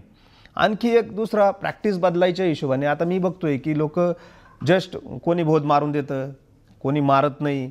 आणि जनरली आपण तणनाशक मारून देतो छाटणीच्या 1 महिनाभर आधी किंवा 15 ते 20 दिवस आधी आणि बाग क्लीन करतो आपण आणि ड्रीप क्लीन करून ड्रीप चेक करून आणि आपण आपलं काम चालू करतो. ज्या बागांमध्ये रिटेन्शन 150च्या वरती आहे म्हणजे पाणी धारण क्षमता 150 लिटर पर क्युबिक मीटर, थोडक्यात मध्यमच्या पुढची जमीन किंवा मध्यम जमीन धरूया जिथे काळवट पॅच चालू होतो, जेव्हा जमीन काळ्या रंगाकडे वळायला लागते, अशा जमिनीमध्ये किंवा इवन चुनखडीची जमीन जरी असेल पण क्ले कंटेंट आहे जिच्यामध्ये, अशा जमिनीमध्ये भोदावरती गव्हाणी असणं अपरिहार्य आहे. फॉरोज तुमच्या भोदावर असणं अपरिहार्य आहे. ज्या बागेमध्ये फॉरोज नाही त्या बागेमध्ये अनइवन वॉटर बल्ब तयार होतो. प्रत्येक झाडाच्या मुळीला वेगवेगळ्या पद्धतीनं पाणी मिळतं आणि त्याच्यामुळे ते झाडं वेगवेगळ्या पद्धतीनं परफॉर्म करतात. हे म्हणायला जरी थोडंसं तुम्हाला पटत नसेल तरीही जेव्हा प्रत्यक्षात तुम्ही बघायला जाता तेव्हा अशा पद्धतीचं अनइवन पाणी पसरणं म्हणजे ड्रिपर चालू राहतं, ते भोदावर एकदा इकडं वगळतं, मग दुसऱ्या वेळा कोणीतरी लेबर त्याच्यावर काम करून जातो, मग ते तिसऱ्या वेळा दुसरीकडे वगळतं, मग परत कोणीतरी लेबर काम करून जातो किंवा आपण काहीतरी करतो, ते पाणी झाडाच्या बोंद्याकडे जातं. ह्या अशा पद्धतीचं पाणी जे जातं इकडं तिकडं त्याचा परिणाम प्रचंड विपरीत होतो. झाड स्ट्रेसमध्ये जातं आणि परफॉर्म करू शकत नाही नीटनेटकं. त्याच्यामुळे पहिली प्रॅक्टिस ज्यांची जमीन काळवट आहे अशा सगळ्यांच्या बागेमध्ये गव्हाणी असणं हे अपरिहार्य आहे आपल्याकडे. त्याला पर्याय नाही, कारण आपले डिस्चार्ज हे आपण आपल्या जमिनीच्या हिशोबाने सेट केलेले नाही आहे. आपल्या सॉईलचा वॉटर इन्फिल्ट्रेशन रेट वेगळा आहे आणि आपण ड्रीप इन्स्टॉल वेगळं केलेलं आहे आणि त्याच्यामुळं आपलं पाणी जे आहे ते नेहमी एकदम व्यवस्थित पद्धतीनं पसरेल असं नाही. तर त्याच्यामुळे कृपया लक्षात राहू द्या की ह्या अशा हिशोबाने जर तुम्ही प्लॅनिंग करणार असाल तर तुम्हाला त्याचे विपरीत परिणाम भोगावे लागतील. म्हणून प्रत्येकाने हेवी सॉईलवरती गव्हाणी करणं फार जास्त गरजेचं आहे. त्याच्यानंतर दुसरा मुद्दा येतो की ह्या गव्हाणी जरी असतील तरीही अनेक लोक त्याच्यामध्ये मल्चिंग केलेलं असतं. मल्चिंग करणं वाईट आहे का? तर नाही. मल्चिंग करणं नक्कीच, कुठलीही जमीन असो मल्चिंग करणं हे नक्कीच चांगलं आहे. पण मित्रांनो, तुमचं पाणी, ड्रिपचं पाणी काहीही हालतीमध्ये मल्चिंगवर पडता कामा नये. तुमचा पाण्याचा थेंब हा सरळ जमिनीवर गेला पाहिजे. ज्या कोणी चिपट असेल, इतर ऑर्गॅनिक मॅटर असेल, हा भोदावरती पसरून आणि त्याच्यावर जर पाणी पडत असेल तर ते पाणी एकदा पडून लेफ्ट साईडला जातं, एकदा पडून राईट साईडला जातं, एकदा पडून समोर जातं.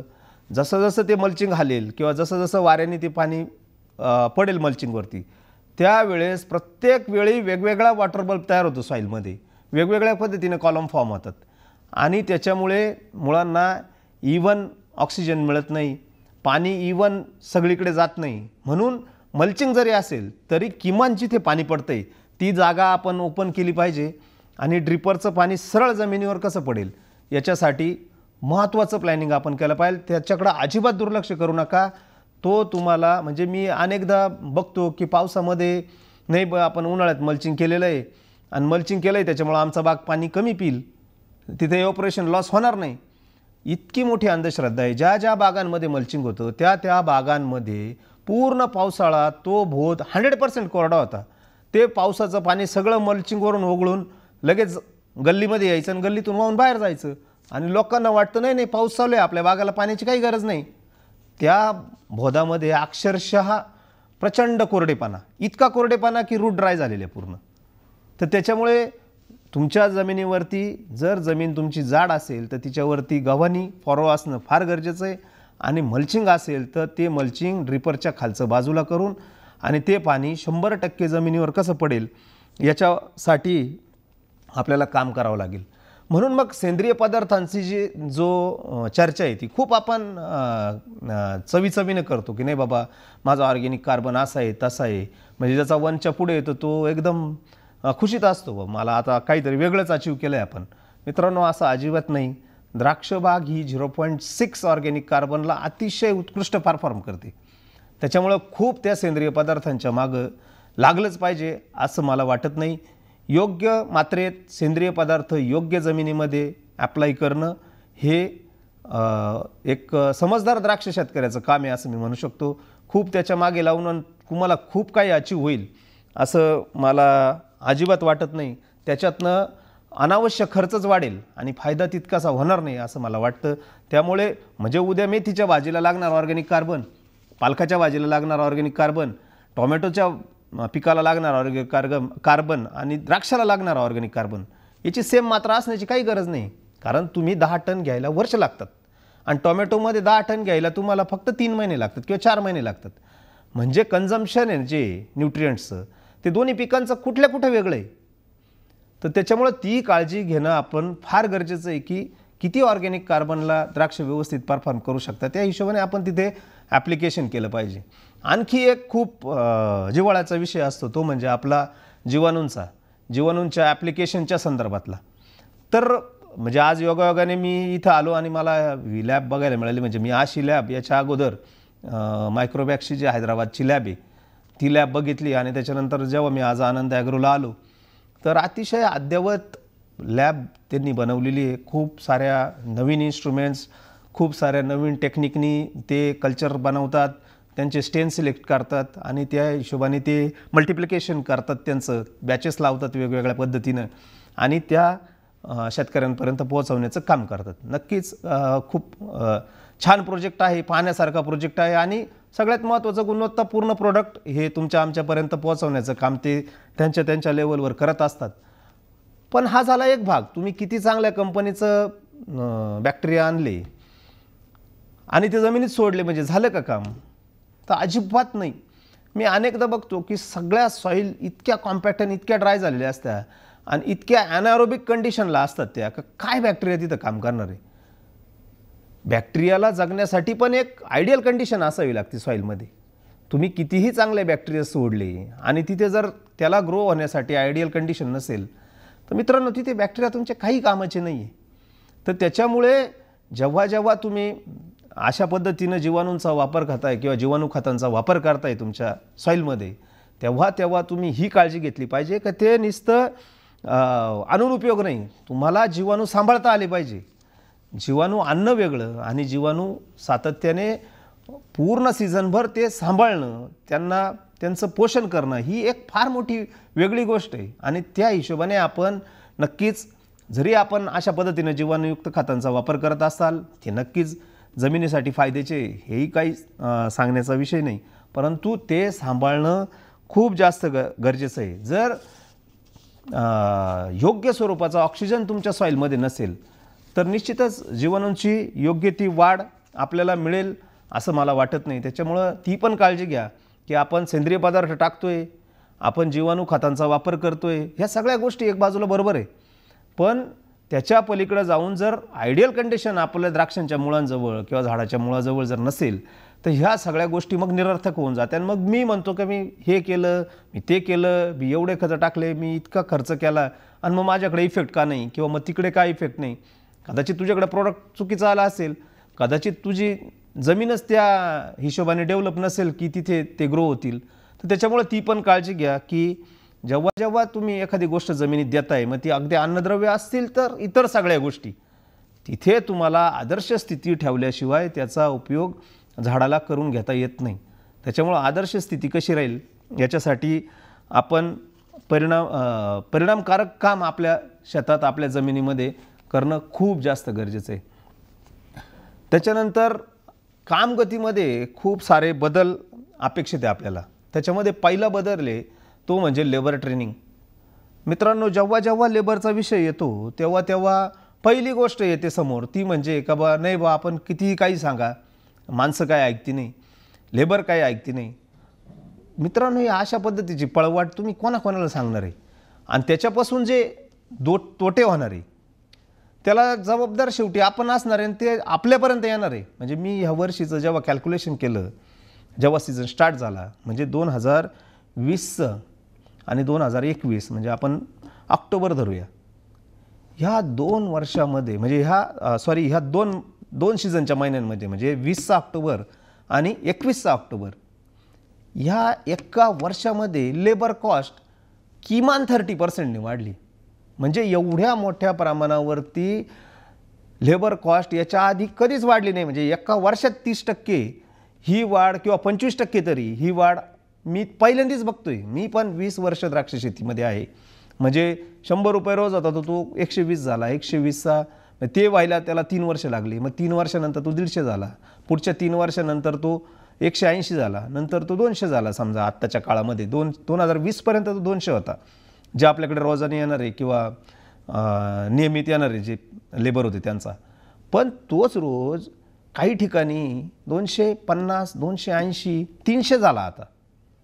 म्हणजे ती वाढ कुठे गेली? ती 40%वरती गेली.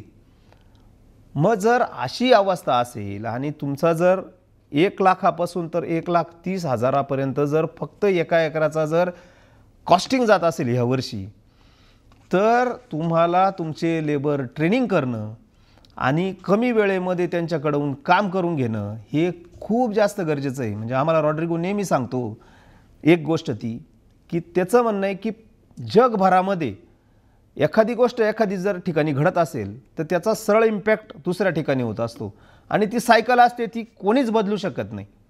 म्हणजे उद्या साऊथ आफ्रिकेला माल जर कमी आला, याचा सरळ अर्थ आहे की चिलीला माल कमी येणार आहे. त्याचा सरळ अर्थ आहे की भारतात पण माल कमी येणार आहे. आणि ही सायकल नियमित पुनरावृत्तीमध्ये असते, ती नियमित होत असते. ह्या वर्षीचा म्हणजे आत्ताचा रिपोर्ट आहे, एक 8च दिवस झाले. कोचेला व्हॅली जी आहे कॅलिफोर्नियामध्ये, तिथे 10,000 हेक्टर क्षेत्र द्राक्षाचं तुटलं. ॲक्च्युली तिथे सगळ्यात जास्त खजूर केली जाते. मोठ्या प्रमाणावर खजूर पिकवणारा प्रदेश येतो, पण तिथे द्राक्ष पण केले जातात.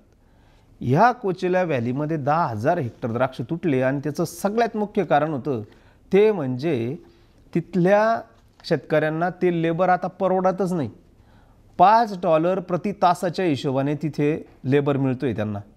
ती कुठे गेली कॉस्ट? मग ज्या अर्थी ही घटना कॅलिफोर्नियात घडते, तर तीच घटना चिलीमध्ये घडणार आहे, तीच घटना साऊथ आफ्रिकेत घडणार आहे आणि तीच घटना भारतामध्ये पण घडणार आहे. म्हणजे येणारा काळ मला माहीत नाही किती दिवस लागणार आहे, पण येणाऱ्या काळामध्ये कदाचित म्हणजे त्याची सुरुवात झालेली दिसते आपल्याला. कदाचित 2-3 वर्षामध्ये ही जी लेबरची कॉस्ट आहे, जी आज 1 लाख रुपये एकराची आसपास आहे आपली, ती कदाचित 5-6 वर्षामध्ये कुठल्या जाऊ शकते. आणि मग त्याची तयारी म्हणून काय, तर कमी लेबरमध्ये जास्तीत जास्त काम कसं करून घेता येईल. दुसरी गोष्ट, ह्या लेबरला ट्रेनिंग करून म्हणजे काय होतं आपल्याला, का आपण आता थिनिंग केली, ती थिनिंग आपल्या मनासारखी जरी नसली, आज आपण म्हणतो ठीक आहे बाबा थोडे 2 गट जास्त ठेवा, काही फरक नाही पडत, उद्या नको लॉस व्हायला, आपण दुसरे राऊंड मारून करून घेऊ. पण आज जर पहिलाच राऊंड तुम्हाला 10,000ला जात असेल किंवा 12,000ला जात असेल किंवा 14,000ला जात असेल फक्त एक राऊंड, तर पुढचा राऊंड अर्थातच तुम्हाला 8,000 रुपये लागणार आहे. म्हणजे 2 राऊंडची थिनिंग करायला तुमचा खर्च 20,000 प्लस जातोय फक्त थिनिंग करायचा, मनी कमी करायचा. तर ह्या सगळ्या कॉस्टिंगचा तुम्हाला विचार यावेळेस नक्कीच करावा लागणार आहे. आणि तो जर विचार तुम्ही नाही केला, म्हणजे मी आमचं एक ज्युनियर कॉलेज आहे, त्या ज्युनियर कॉलेजला परवा गेस्ट लेक्चरर म्हणून गेलो होतो पिंपळगावच्या, आणि तिथे बरेचसे पोरं 11वी-12वीचे बसलेले होते, 500-600 पोरं असतील ते.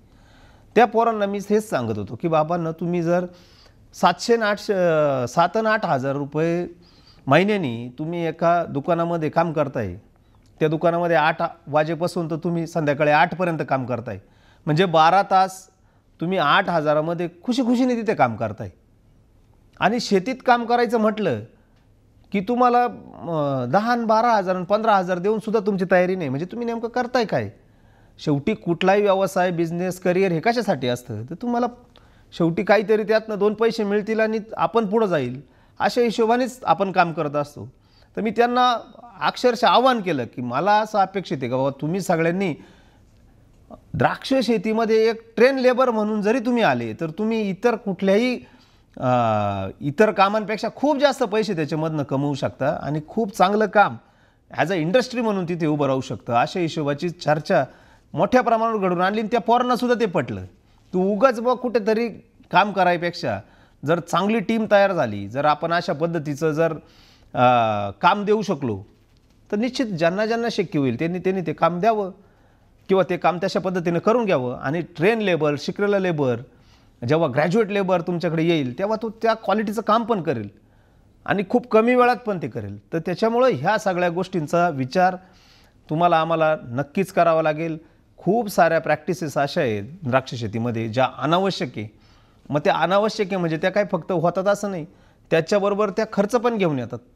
तर हा सगळा खर्च कमी करणं हा खूप जास्त गरजेचा होऊन बसलेला आहे आणि तो करावाच लागेल आपल्याला.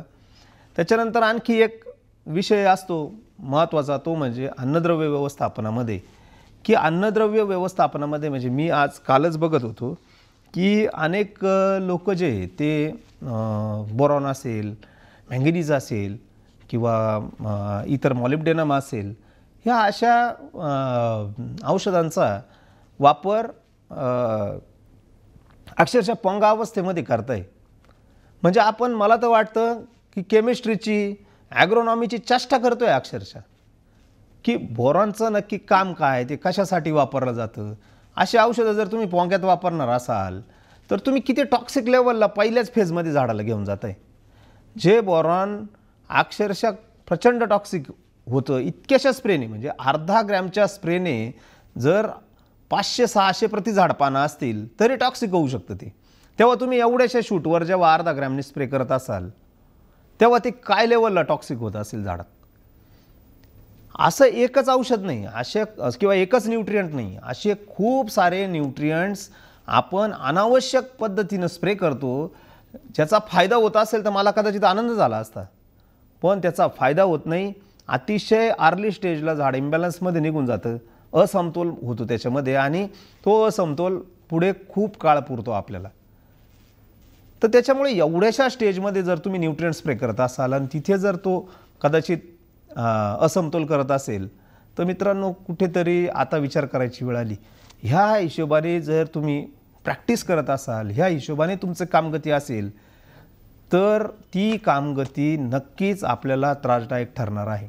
न्यूट्रिएंट मॅनेजमेंटमध्ये म्हणजे मला आत्ता काल परवाच कोणीतरी ग्रुपवर टाकलं होतं की एखाद्या व्हॉट्सअप ग्रुपवर, मी बघितलं नाही कुठलं होतं काय, की वर्षभरामध्ये किती न्यूट्रिएंट लागतात झाडाला एक 10 टनाचं उत्पादन घ्यायला. एक बाजूला किती न्यूट्रिएंट लागतात हे त्यांनी सांगितलं, पण दुसऱ्या बाजूला खरंच ते न्यूट्रिएंट द्यावे लागतात का जमिनीमध्ये? नाही दिले तर ते मिळत नाही का झाडाला? असं काही असतं का? फर्टाईल सॉईल म्हणजे काय? ज्या सॉईलमध्ये अन्नद्रव्य मुक्त स्वरूपात झाडाला उपलब्ध असतात तिला फर्टाईल सॉईल म्हणायची. आणि मग तुझ्याकडे जर बी टाकलं तर उगवतंय आणि उगवलं तर वाढतंय, याचा सरळ अर्थ असतो तुझी सॉईल फर्टाईल आहे. मग जर तुझी सॉईल फर्टाईल आहे तर तुला फक्त फाईन ट्युनिंग करायचं आहे तुझ्या अन्नद्रव्य व्यवस्थापनामध्ये. तुला गोण्याच्या गोण्या आणि बेसल डोस आणि असं काहीही टाकण्याची आवश्यकता नाही आहे. खूप स्मॉल डोसमध्ये, खूप म्हणजे खूप अतिशय छोट्या डोसमध्ये आपण आपलं पूर्ण वर्ष काढू शकतो.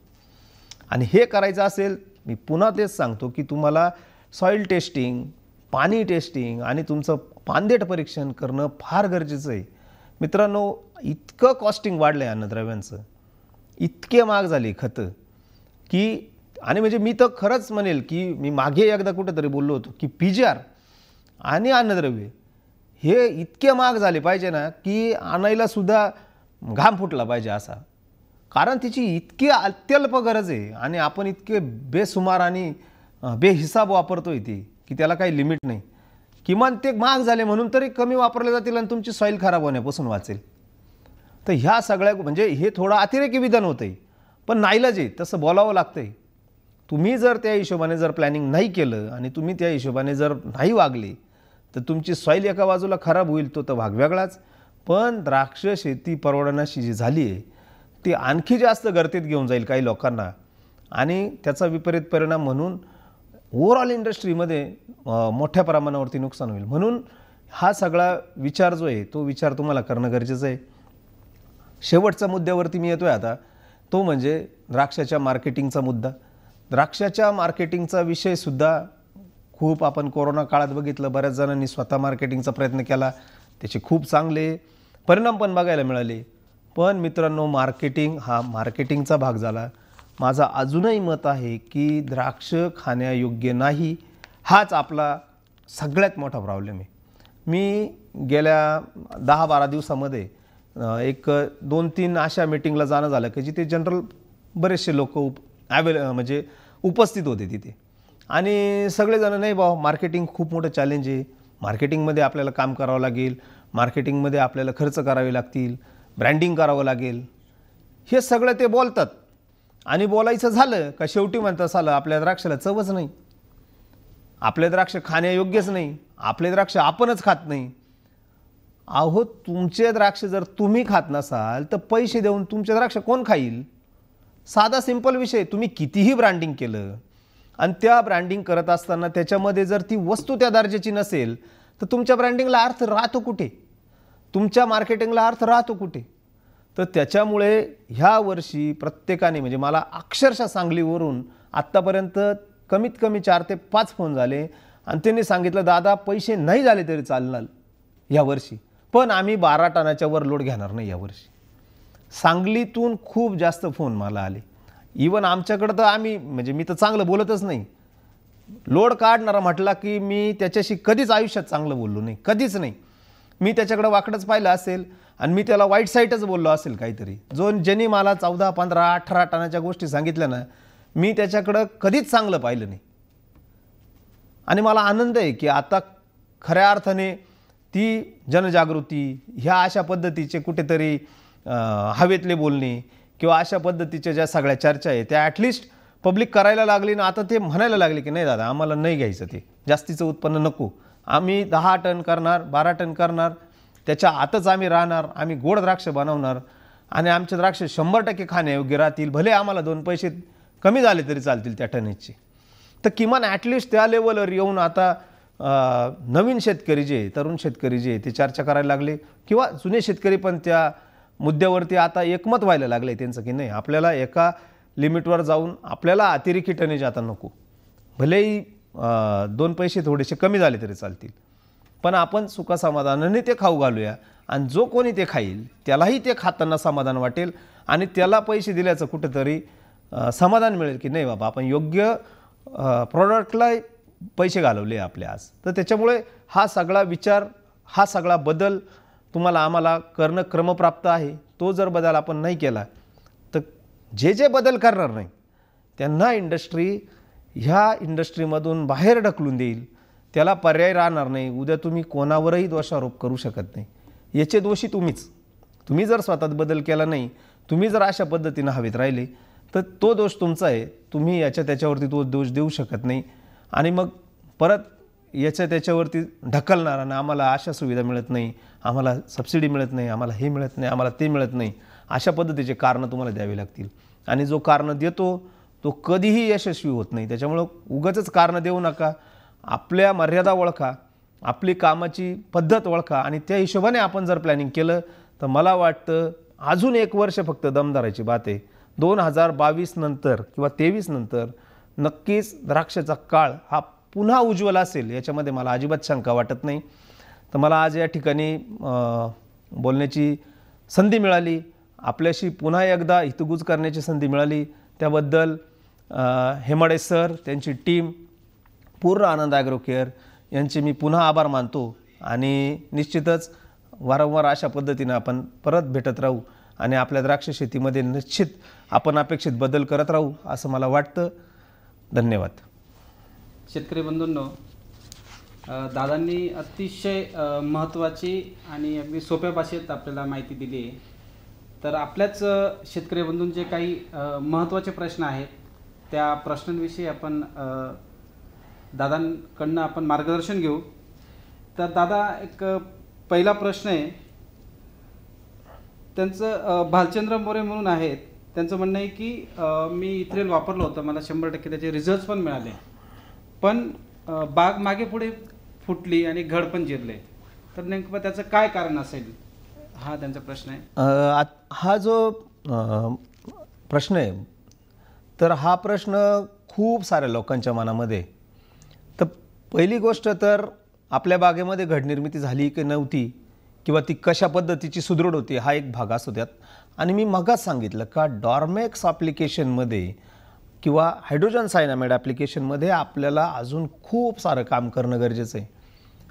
अनइवन डिपॉझिशन जे होतं हायड्रोजन सायनामाइडचं ते प्रचंड मोठं कारणीभूत ठरतं अनइवन फुटव्याला. आणि जर तुमचा फुटवा अनइवन झाला तर त्याच्यामध्ये तुमच्या सशक्त गड येण्याची शक्यता फार मोठ्या प्रमाणावर कमी होऊन जाते. तर अशा बागांमध्ये इथ्रेलचे इफेक्ट नक्कीच आलेले असतील, शंका नाही त्याच्यामध्ये.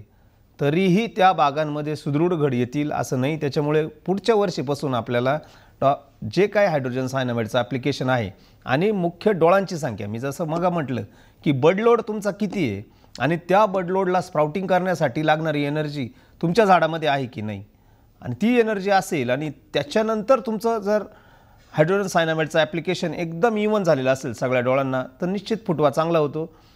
तर ही काळजी आपण पुढच्या वर्षी आपल्याला घ्यावी लागेल. माझ्या मते ह्या दोन मुख्य गोष्टी अडचणीच्या झालेल्या आहे आपल्या.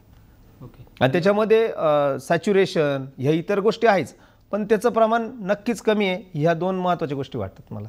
धन्यवाद दादा. पुढचा एक प्रश्न आहे, महेश रोणगे म्हणून आहेत. तर त्यांचं असं म्हणणं आहे की 1 महिना अगोदर जर आपण इथ्रेलचा वापर केला तर वॉटर कंडिशन कसे असायला पाहिजे? हे बघा, वॉटर कंडिशन जी आहे, आता आम्ही ज्या हिशोबाने काम करतो तर आम्ही 40% मॉइश्चर लेवलवरती बाग असेल वर्षभर अशा हिशोबाचं काम आम्ही करतो. आम्ही पाणी दिल्यानंतर ती साधारणतः 70% येते.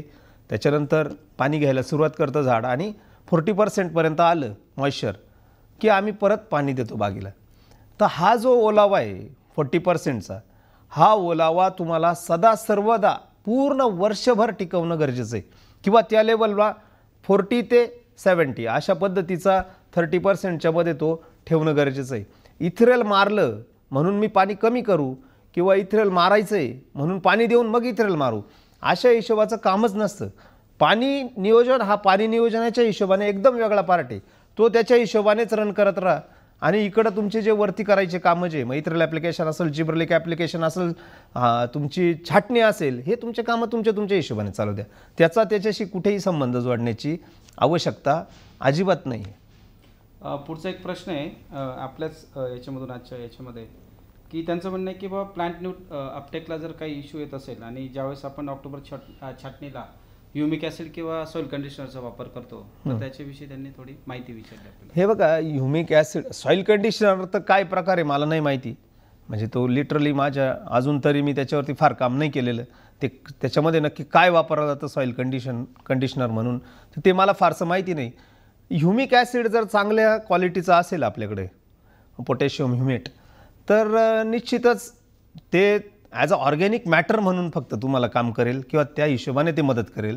पण त्याचा स्प्राउटिंगसाठी किंवा लगेच अन्नद्रव्य उपलब्ध होतील म्हणून मला तरी ती एक प्रोसेस आहे आणि ती प्रोसेस म्हणून तुम्ही बघा त्याच्याकडे. असं नाही की मी आज दिलं ते आणि मग माझा न्यूट्रिएंट अपटेक वाढला, तर कृपया तसं बघू नका त्याच्याकडे. तुम्ही तुमच्या हिशोबाने ॲप्लिकेशन त्याची व्यवस्थित ठेवा आणि तुमचं इरिगेशन योग्य वापसा आणि मुळ्यांची योग्य वाढ अशा हिशोबाने जर तुमचा बाग चालला किंवा ती बाग चालली तर निश्चितच त्याचे चांगले इफेक्ट आपल्याला मिळतील. पण एकदम मी काहीतरी दिलं आणि मला त्याच्यामध्ये फायदा होईल असं मला तरी नाही वाटत.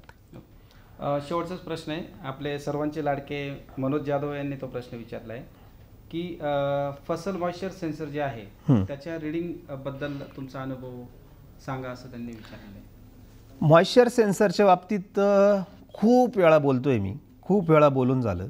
ह्या स्टेजवर म्हणजे इथेच मी उभा आहे आणि इथेच मी 2दा बोललो त्याच्यावर, आता ही 3री वेळ आहे. प्रश्न निश्चित चांगला आहे. आत्ता सध्याचा जो आहे ना खूप जिव्हाळ्याचा विषय आहे तो म्हणजे पाणी नियोजन, आणि त्याच्यात आता मॉइश्चर सेन्सर माझ्या हातात आले म्हणजे मी माझं सगळं संपलं ह्या मताचा मी नाही. मी तुम्हाला परत एकदा सांगतो आणि परत जाहीररित्या सांगतो. अनेकदा लोक आता आमची पाणी देण्याची पद्धत आहे खड्डा करून पाणी देणे आणि त्या हिशोबाने आम्ही इरिगेट करतो. आता आम्ही काय झालं, योगायोगाने आमची जी कंपनी आहे ती कंपनी फसलच्या डिस्ट्रीब्युशनचं काम पण तिने घेतलंय आणि ती करते आता. पण म्हणून फसल टाकलं म्हणून तुमचं काम झालं असं मला अजिबात वाटत नाही. ते त्याच्या हिशोबाने त्याचं काम करत राहणार आहे.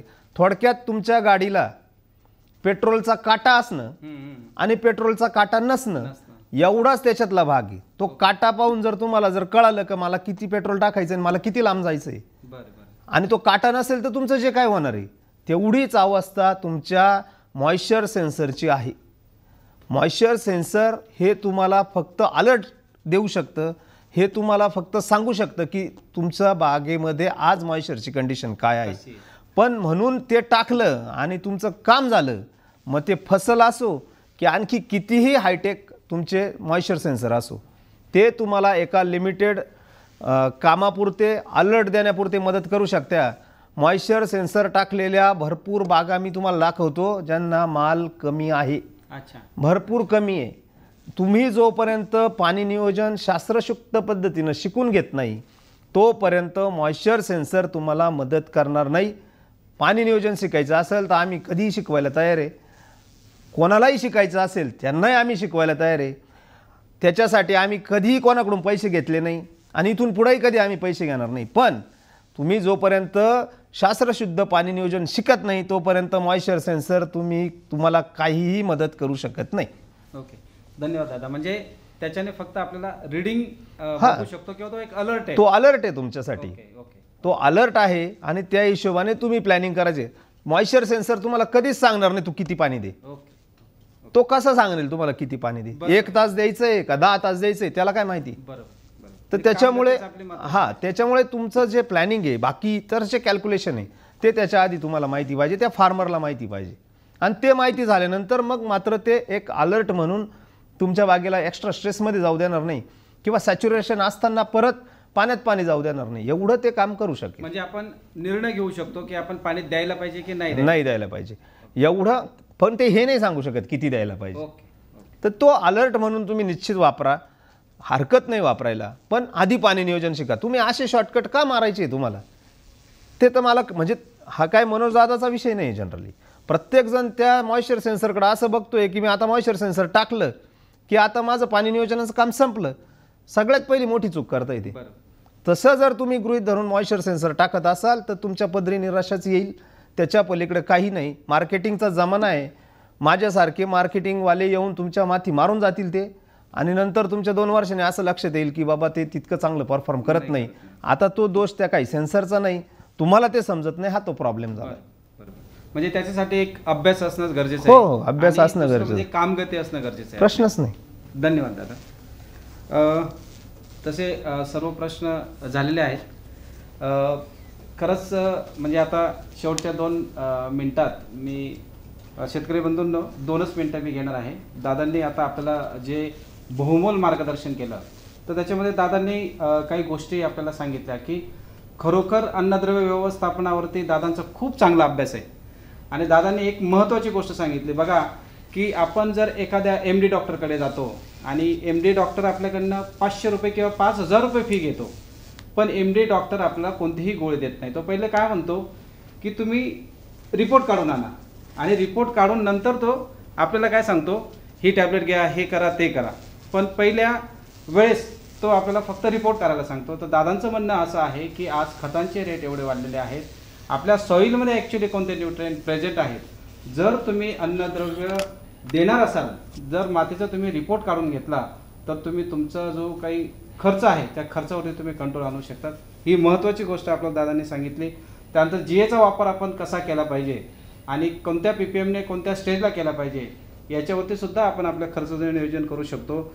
दुसरा अजून एक महत्त्वाची गोष्ट सांगितली की तुमच्याकडे जे काही लेबर आहे या लेबरांना जर तुम्ही प्रॉपर ट्रेन केलं, तुमच्यासारखी त्यांना कॉपी केली किंवा तुम्ही त्यांना प्रॉपर ट्रेन करून त्यांच्याकडनं जर काम करून घेतलं तर 15 लेबरचं काम 10 लेबरमध्ये सुद्धा होऊ शकतं. एक्झॅक्टली. आणि ते सुद्धा अगदी ॲक्युरेट होऊ शकतं.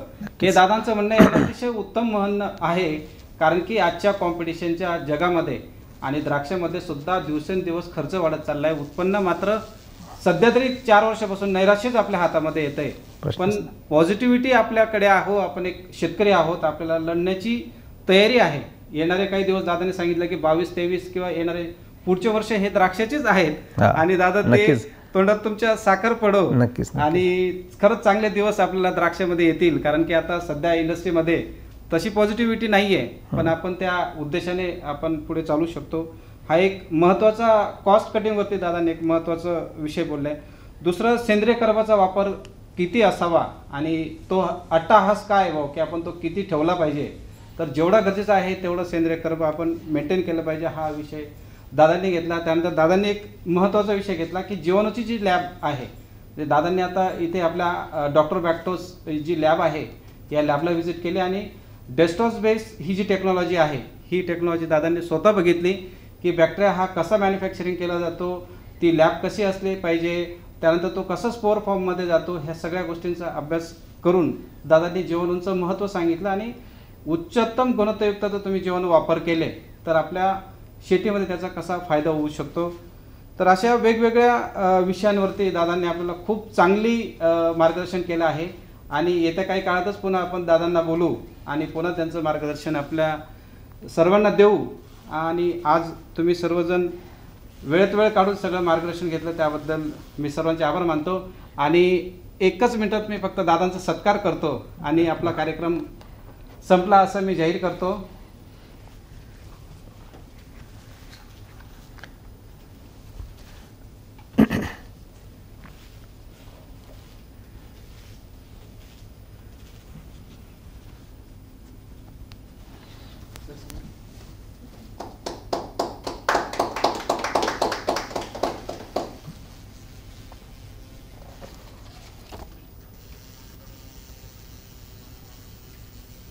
Thank you sir. धन्यवाद शेतकरी मित्रांनो. क्रांती केली शेतीमध्ये आनंद ॲग्रो केअरने, आनंद ॲग्रो केअरने, आनंद ॲग्रो केअर, आनंद ॲग्रो केअर, आनंद ॲग्रो केअर, आनंद ॲग्रो केअर.